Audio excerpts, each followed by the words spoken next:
I recently enjoyed 4 packed days in New York City. I will show you the hotel where we stayed and our itinerary for those 4 days that made the very most of all of our time in New York City. Come along!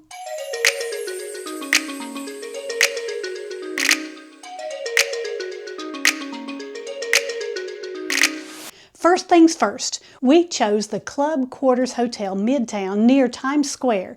I have an entire video about that hotel and a review of it, and I will link that in the description below. Day 1. We arrived on a Thursday afternoon, and we wanted the full New York experience. We could have taken a taxi to our hotel, but no, we were going to conquer the subway. A Tennessee gal like me, we don't have subways. We drive everywhere we go. We arrived at LaGuardia and we chose the Q70 shuttle, which is a free shuttle to take you over to the Jackson Heights Roosevelt subway station. We knew our hotel was close to the 42nd Street Bryant Park subway station, so we consulted the map. Both the M line and the F line stop at that subway station, so we decided to take the F line, which was going to be the next one to hit our stop. No real need to buy subway tickets. You're able to tap on with a credit card that has that feature enabled, or if you have your card located onto your phone and can tap on with your phone, that works too. They have a system to give you an unlimited ride pass after you have reached $34 in value. You can buy a Metro card, but they're phasing that out. We found out you could just tap the same card or device every time, and once you reached that limit, it didn't charge any more in a 7-day period. It was a great way to use the subway for the best value. Otherwise, each ride individually is $2.90. Be sure you use the same card every time you tap. Even if you have the card loaded onto your phone, those are considered 2 different devices. I need to let you know that once my husband and I were kind of caught in that problem. We both had a card. We assumed we could both use our card to tap, but it was the same account. So he got through fine and I was stranded on the other side. Fortunately, I had a second card. I had to get that out and then I could tap on and be fine. We arrived at our hotel just in time for check-in. We could drop off our bags, freshen up a little bit, and then headed out for food. First stop, New York Pizza. And we went to a place called Joe's. This is a popular place. There are a few stand-up tables and a counter, but most people just get their pizza to go and take it out from here. We chose to do that very thing, each ordering a couple of slices, and we found a little courtyard nearby where we could sit out and enjoy our pizza in the fresh air. The pizza was yummy and the slices are large. Mine is folded over to eat. That's what I heard was the way you do it in New York. Who knows, but it worked. It was a convenient location here too because there's garbage cans right nearby. We walked around exploring Times Square, taking all of our photos of those flashing neon signs and advertisements. Spent a little time here in Times Square before heading back to our hotel to crash for the night. Day 2. It was a busy one. We took the train at Rockefeller Center station and we went up to the 59th Street Columbus Circle station, which put us right here at Central Park, and spent the morning exploring the park. Some of our group took a pedicab tour, while 3 rented bicycles and rode along behind.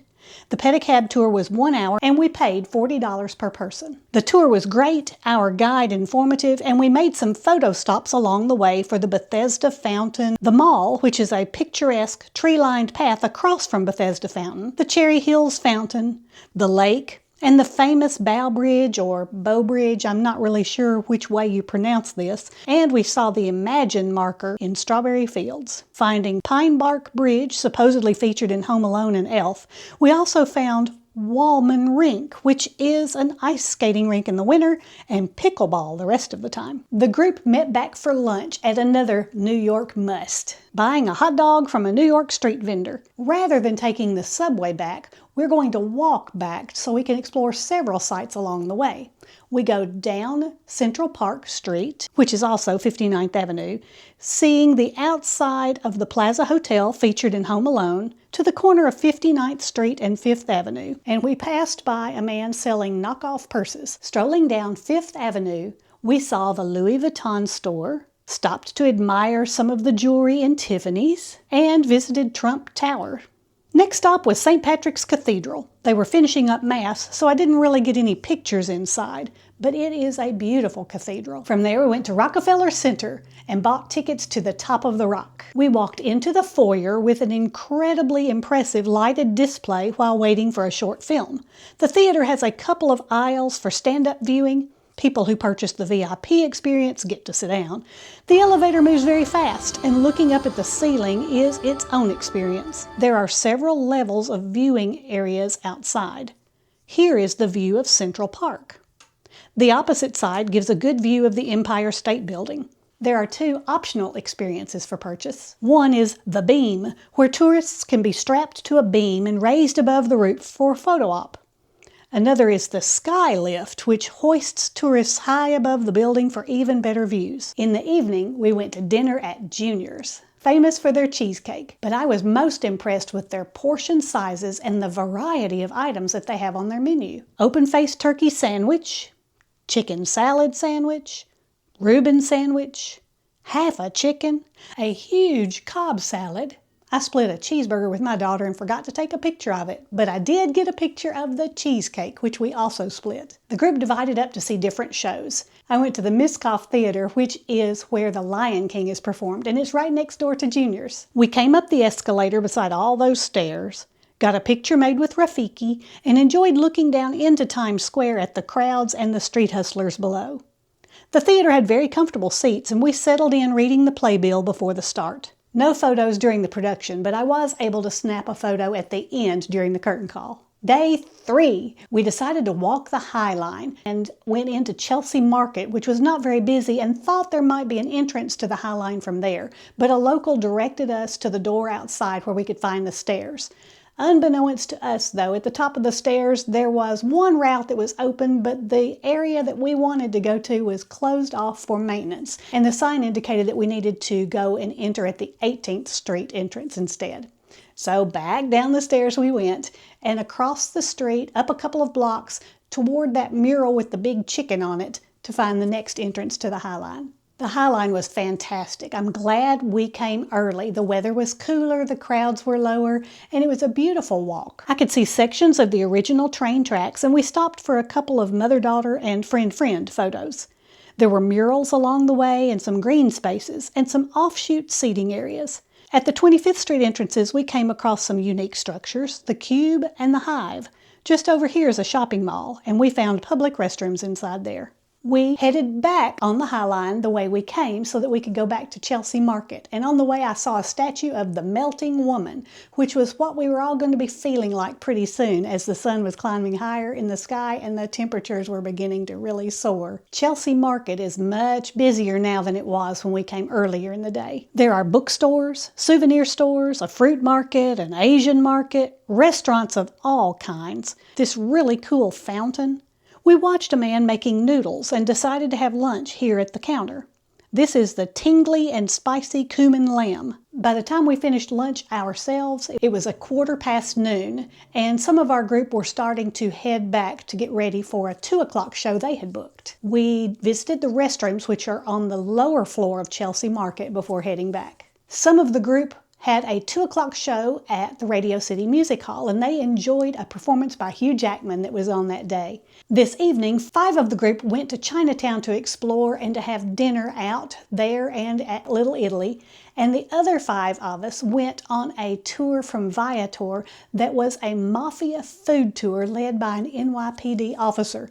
This was a fun experience. We started at John's of 12th Street for our first course of meatball spaghetti, and we learned the story behind this giant candle mess. I won't spoil that story for you if any of you plan to book the same tour. It's very interesting. And to see photos on the wall in this back room of the restaurant where the Mafia did conduct business, that was interesting too. From there, we stopped at several buildings as we walked along, and we heard some stories of the Mafia that were attached to those buildings. We saw the NYPD 15th Precinct building, whose facade is seen on many TV crime shows. And we heard stories of many infamous Mafia names that are attached to Mulberry Street here in Little Italy, which was our second stop for dinner, where we had eggplant rollatini at Benito 1. Oh, if I thought that the spaghetti with meatballs at the first restaurant was good, this was just as good. Both were excellent. After a few more stories, we ended our tour at 108 Mulberry Street at a bakery, and we were promised a large cannoli per person, but as we got there, the owner said we could pick anything out of the cabinet, one large cannoli or two small cannolis or the gelato, and there were some other pastries in there that we could choose from. Anything that was fresh baked, and it was excellent. Of course, I went for the two cannolis. We met back up with the rest of the ladies and went over to see the Brooklyn Bridge at night. Some walked across the bridge, some stayed on one side and just got good pictures of the bridge. That was me. Day 4, Statue of Liberty Day. There is no admission charge to go to the Statue of Liberty. However, you do have to book tickets on the ferry that takes you there. So we booked our tickets with Statue City Cruises and wanted the earliest possible time to try to beat the crowds and the heat. We planned to leave our hotel at 8 o'clock in the morning so that we could arrive to the security area by 8:30 and be on the ferry when it leaves at 9, and we made it with the first one. Did have to go through security, but water was okay to come through, so we did carry our bottles of water. Now here's a hint. You can book general admission that just takes you over to the Statue of Liberty in Ellis Island. You can book a pedestal entry, which lets you go higher up into the Statue of Liberty, and you can even book tickets that go all the way up to her crown. However, we booked our tickets about 2 months in advance and the crown tickets were already gone. So if you have your heart set on going to the crown, make sure you book those tickets really early. It takes a little while for everybody to board the ferry, and if you plan it so that you're headed to the starboard side, which is the right side of the ferry if you're facing forward, you will be able to get wonderful pictures of the Statue of Liberty as you're sailing to her. Inside, there are separate lines to the stairs and to the elevator. So I chose the elevator, and it wasn't a very long wait. I think it said you could only get 3 or 4 people in there at a time, and it was a pretty long line, but he packed a bunch of people in there, so our line moved pretty quickly. Here is our view from the pedestal, and here is the view from the base looking back up at Lady Liberty. We boarded the ferry again, this time to go to the stop at Ellis Island. A beautiful building, so much history here. We stopped for a quick lunch at the cafe and then walked around to see the displays and the murals that tell the history of all of the immigrants coming to America. There are photos and personal stories of the immigrants' hope and courage. This one broke my heart. The day I left home, my mother came with me to the railroad station. When we said goodbye, she said it was like seeing me go into my casket. I never saw her again. I saw a mural of Mulberry Street, taken 100 years ago, and marveled at the thought that I was just on that very street yesterday. 4 of our group had flights home today, so we said goodbye to them, but the rest of us continued exploring, heading to the financial district. We saw the New York Stock Exchange and Federal Hall, got a picture of the charging bull. We walked up to Trinity Church with hopes of seeing Alexander Hamilton's grave, but it was closed today for a private event, so I could only get some pictures of the cemetery through the fence. Then we went to pay our respects at the 911 Memorial. We did not go into the Memorial Museum. We did go into the Oculus across the street, where you could see the shops, go to the public restroom, and access the subway station. We took the E-line to the Times Square 42nd Street exit and then walked to our hotel from there. After a brief rest, we headed back out to Chinatown on the subway. Some of the ladies did not eat lunch when we were at Ellis Island today, so they were hungry and wanted some good Chinese food. They went to Wah Fung No. 1 Fast Food, which is a popular place as indicated by the line to order. They took their food across the street to a park to eat, and 3 of us went back to Little Italy to spend a little more time and shop there. And we met back at the Grand subway station to head back to the hotel and rest. But who needs to rest? 3 of our group found out that the Nashville Soccer Club was playing soccer at Yankee Stadium, and so they took off to go to Yankee Stadium to watch the soccer game. I took advantage of putting my feet up for a little while before going out to eat dinner with the other 2 in our group. We went to R.A. Sushi, and I had the most tasty hibachi burrito. Sounds like a strange combination, but it worked, and it was really good. Day 5.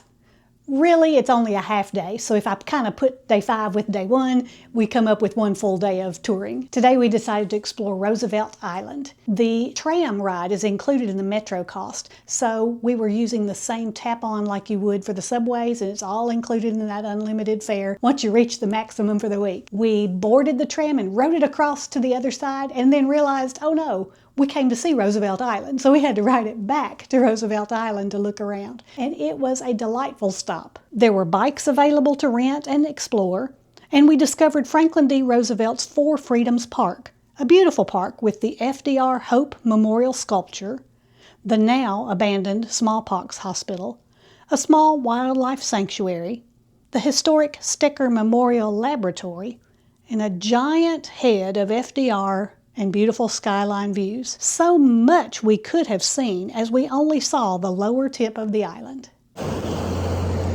At the Roosevelt Four Freedoms Park, this is the last stop of our visit, so I'm going to say goodbye from here. This is Shirley with Shirley's Journeys, and I hope all of your journeys are pleasant ones.